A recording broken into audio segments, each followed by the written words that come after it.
He walked in slowly, cane tapping against the marble floor, a worn leather-bound journal pressed gently to his chest.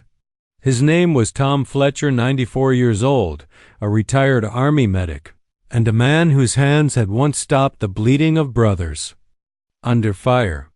But to the receptionist at the museum, he was just another old man asking for too much. Tom offered the journal with trembling hands. "It's not much," he whispered, "just the stories of men who didn't come home." The director never came out. The journal was politely declined. Tom nodded, silent. He turned around, his shoulders hunched, not from age, but from years of carrying memories no one asked to hear. But he left something behind. A note, barely noticed at first, folded in perfect military corners. It said only this: when someone forgets a soldier's story, they die twice.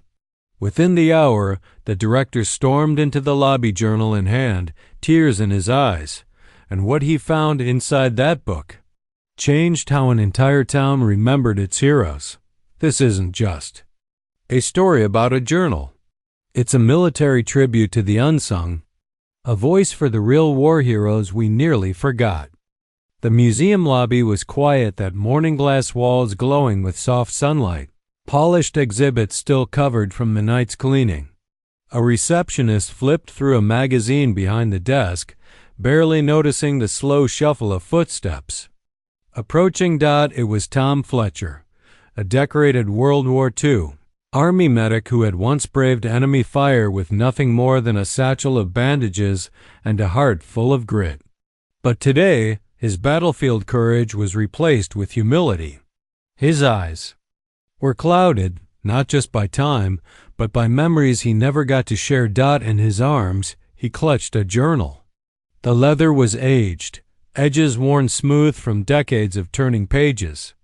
Inside were names, sketches, handwritten stories, moments of pain, hope, and soldier sacrifice, captured in the shaky but determined handwriting of a man who never forgot.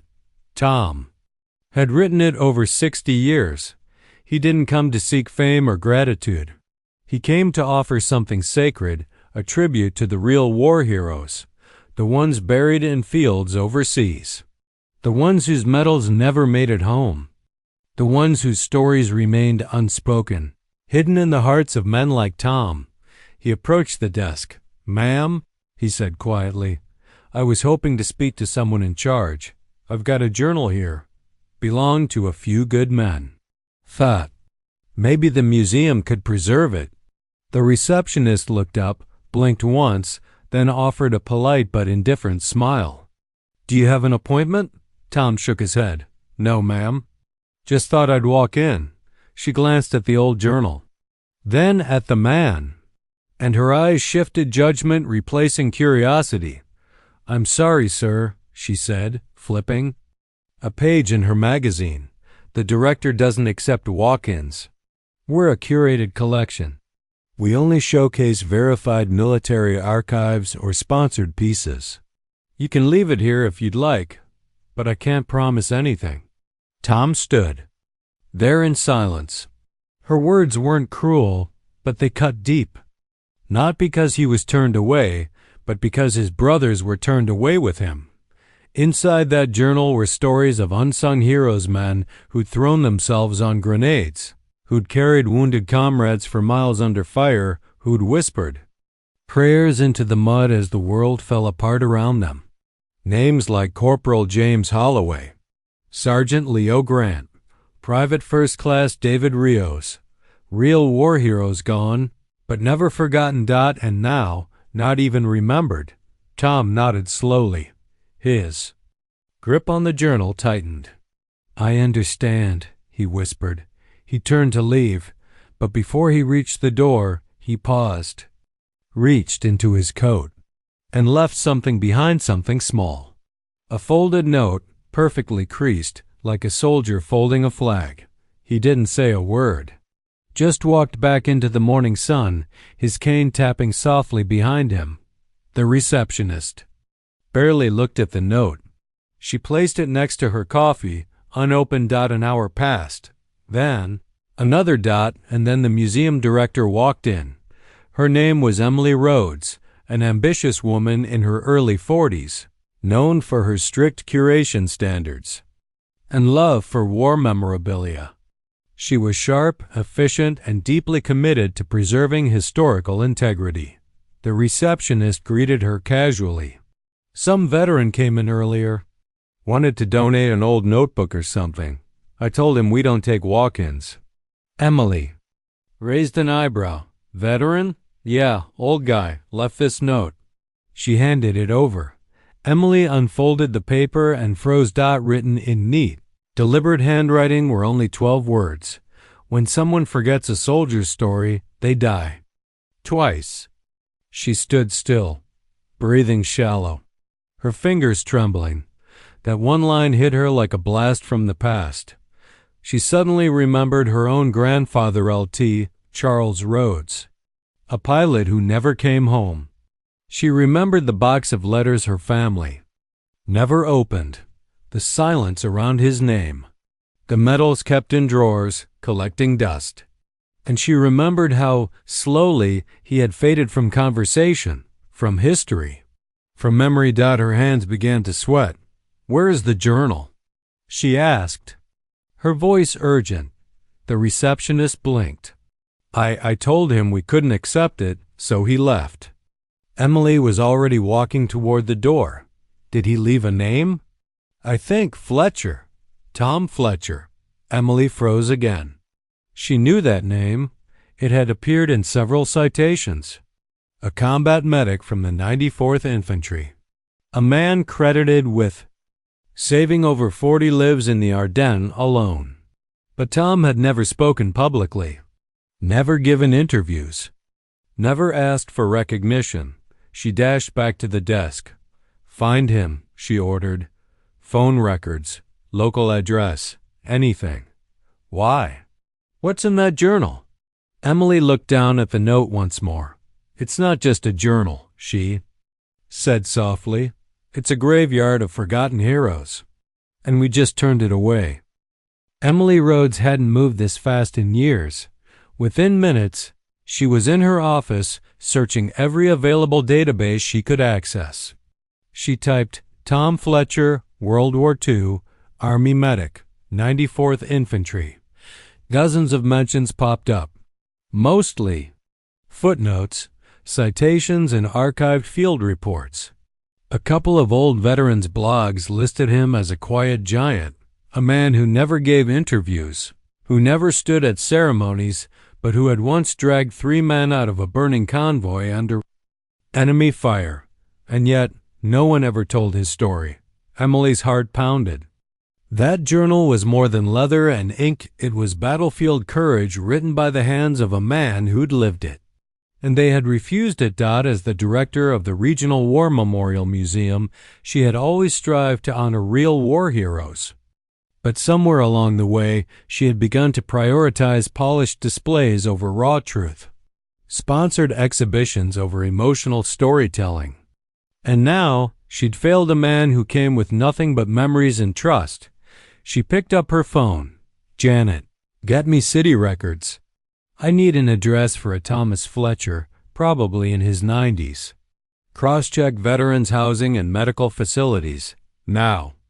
Less than 45 minutes later, she was pulling up outside a modest retirement home on the outskirts of town. The building was quiet. Flowers lined the windows. Inside, a nurse led her down a hall toward a small room at the end. "He doesn't get many visitors," the nurse said gently. "Keeps to himself mostly, but he's kind, quiet, and he writes every day." Emily knocked softly. No answer. She opened the door just a little. Tom was sitting in a recliner by the window, a cup of tea in his hands. On the table beside him was a pencil and a worn, weathered notebook. Not the journal.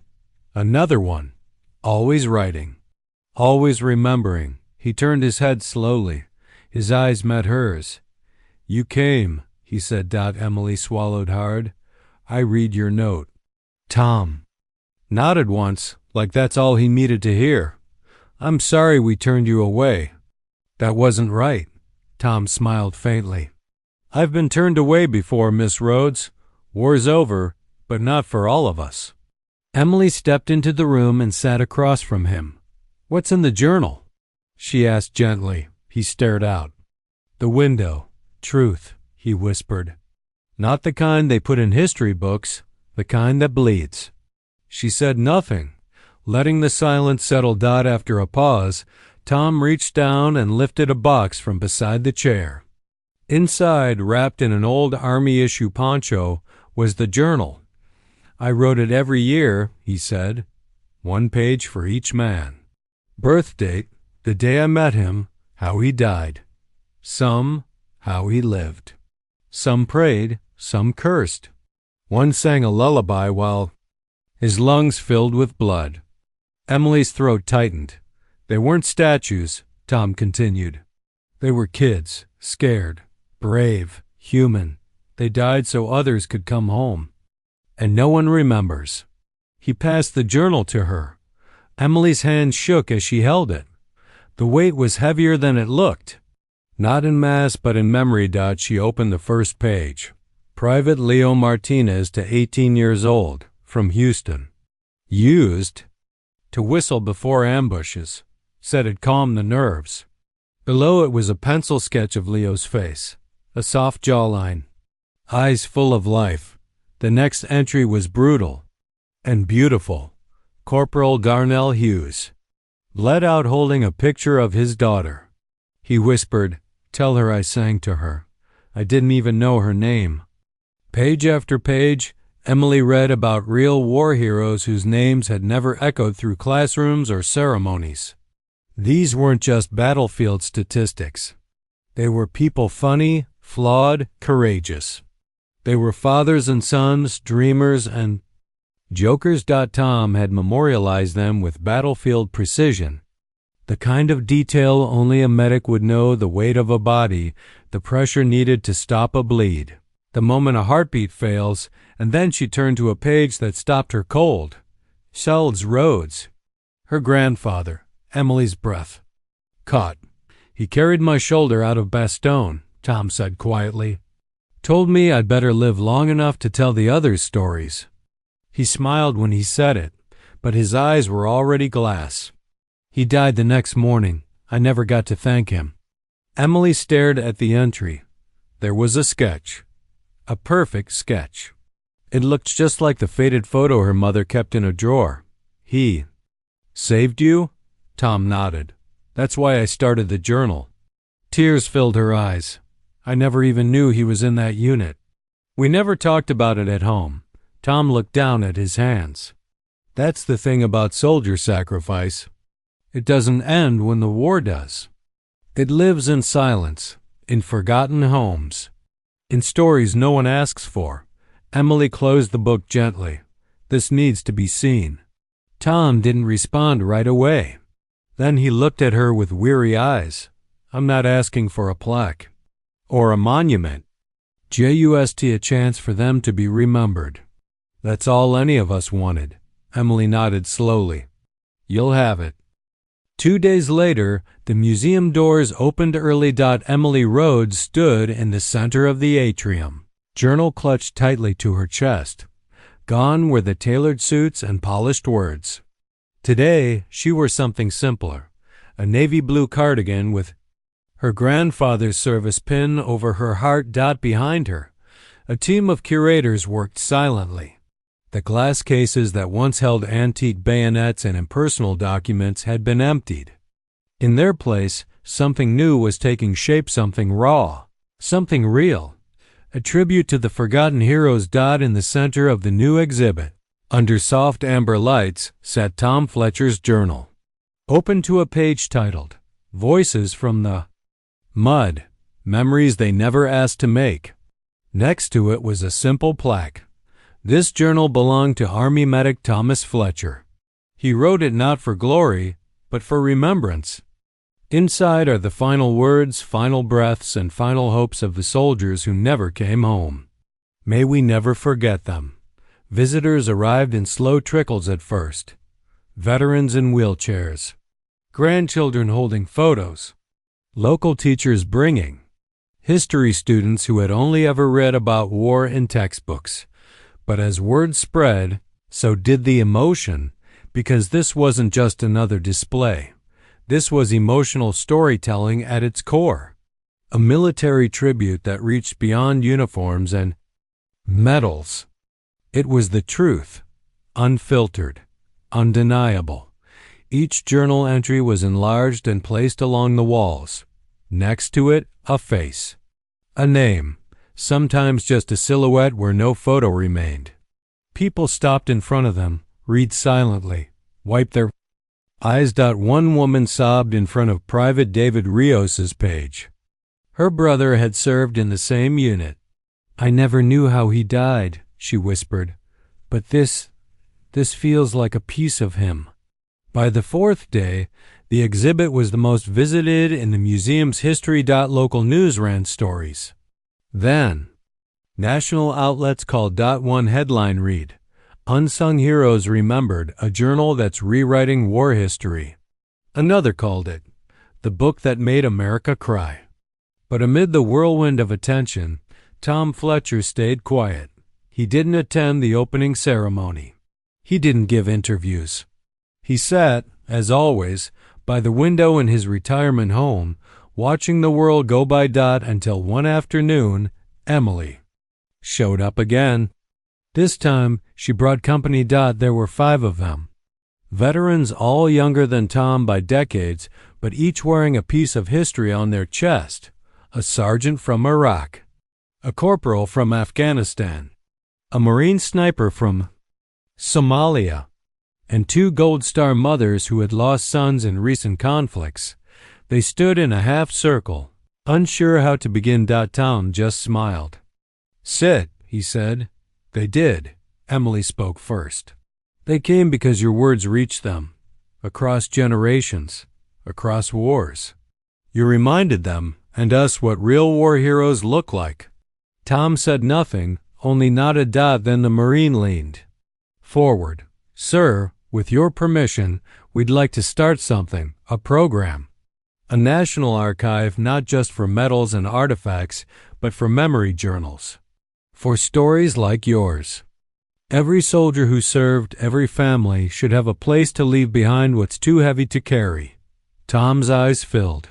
Not tears of sorrow, but relief, gratitude. He nodded again. "You don't need my permission," he said quietly. "Just don't let them be forgotten." That was all he ever wanted.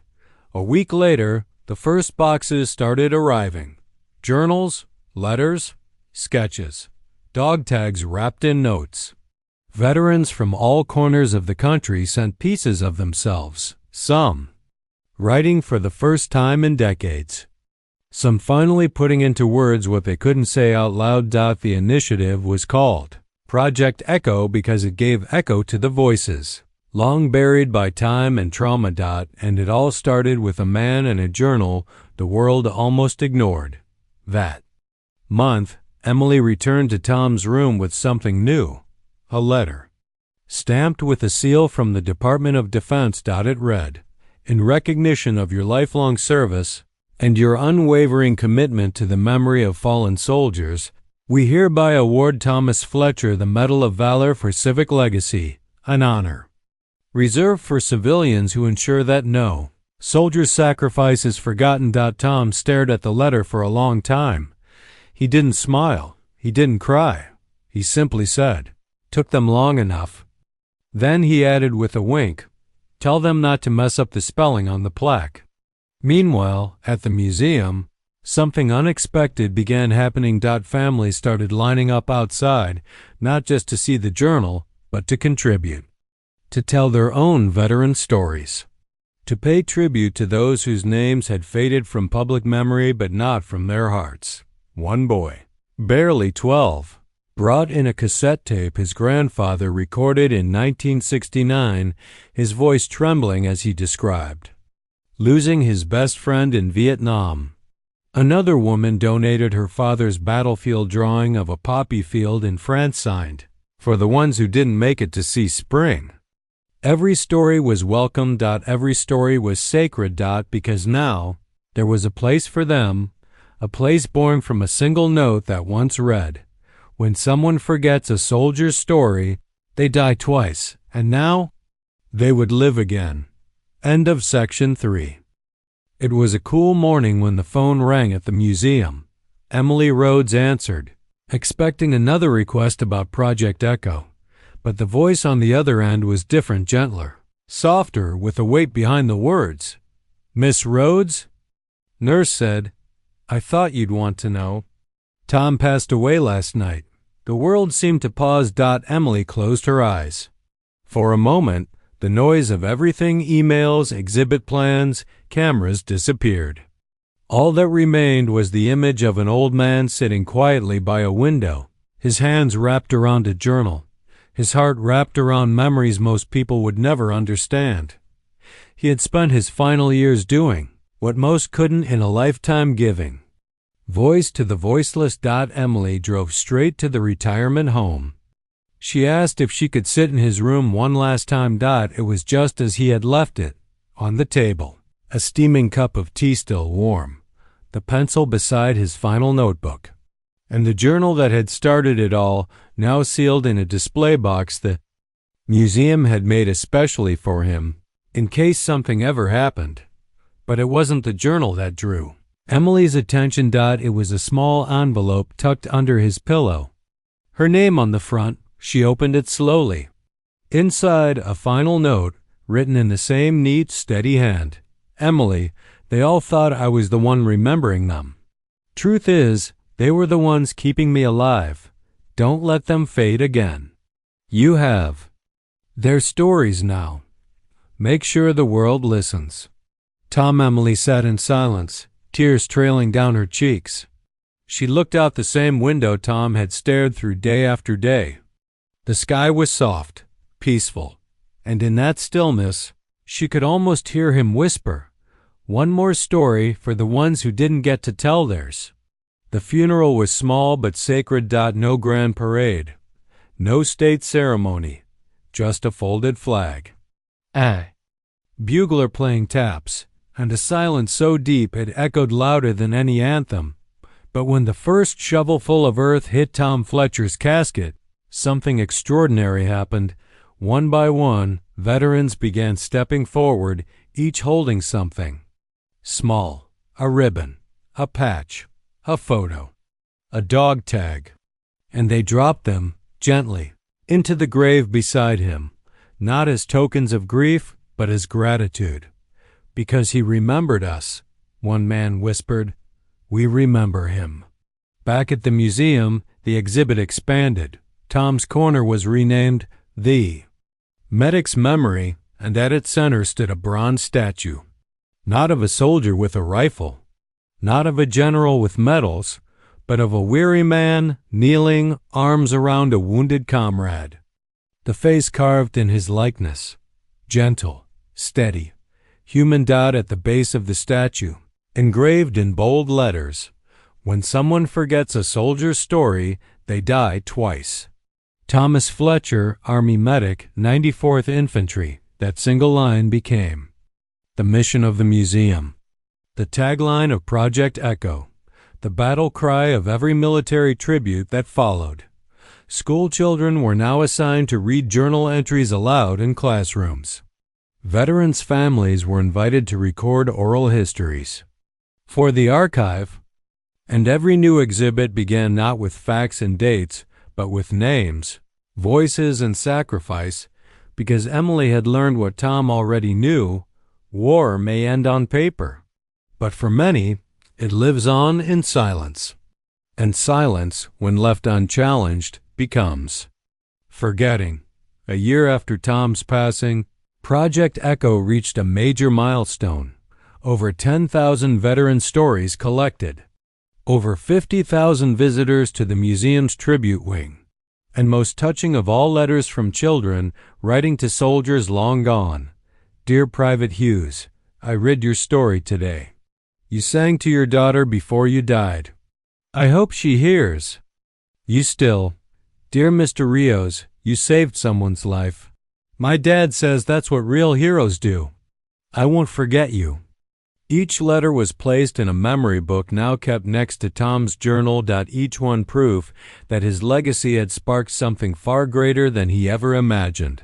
One evening, as the museum closed, Emily walked through the exhibit alone. She paused at the journal once more, ran her hand across the glass, whispered, "We remember." And as she turned to leave, she stopped. A boy, maybe 10, stood nearby, his father beside him, a hand on his shoulder. "Is that the book from the war?" the boy asked. Emily smiled. "It is. Did he write it while he was fighting?" "No," she said softly. "He wrote it after, because no one else would."